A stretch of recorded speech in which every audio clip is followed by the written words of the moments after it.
A touching tale of sacrifice, destiny, and finding your purpose, even at the very end, happens in this episode of The Twilight Zone. Today we're talking about Twilight Zone Season 1, Episode 2, entitled One for the Angels. It premiered on October 9th, 1959. The story centers around Lou Bookman. He's a street salesman who spends his time talking to kids, selling them his toys, and throwing them ice cream social parties.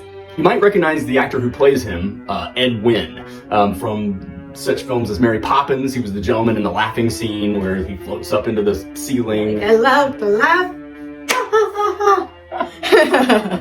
Classic, so classic. He just has such an expressive face and this very sort of like cowardly lion-esque voice. It's amazing. He's just such a joy to watch. So one day, Mr. Death visits Lou in his apartment and tells him that his time is up and that he's scheduled to die of natural causes that night at midnight. Another great character actor, Murray Hamilton, plays Mr. Death. You might recognize him from Jaws. He's the mayor who's like, we've got to get the beaches open.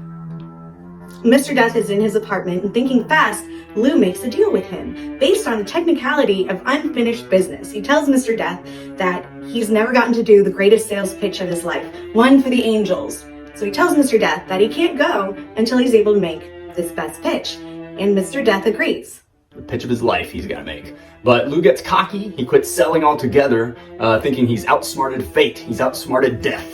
But death still needs a soul. So he turns to the innocent little girl next door who's friends with Lou. And he says, basically, since you won't come with me, I've been forced to select an alternative, which is the creepiest part of this otherwise fairly heartwarming episode.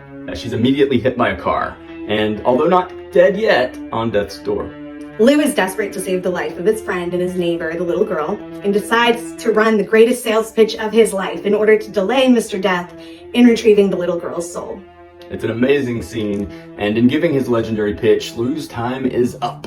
He was able to give the best pitch of his life. And the pitch is amazing. The whole, for example, he was selling a spool of thread to Death, and he's telling Death about how strong this thread is, and that it's from faraway countries where birds have to smuggle the fibers in with little satchels around their neck. In the end, he saves the little girl, and we find out that Lou is going to heaven. It's really sweet. They end up walking down the street and disappear forever. One thing that I took away from this is that the structure and style of the episode really reminded me of Spielberg. It felt a little Spielbergian. Let us know in the comments below what other films you think this episode might have inspired.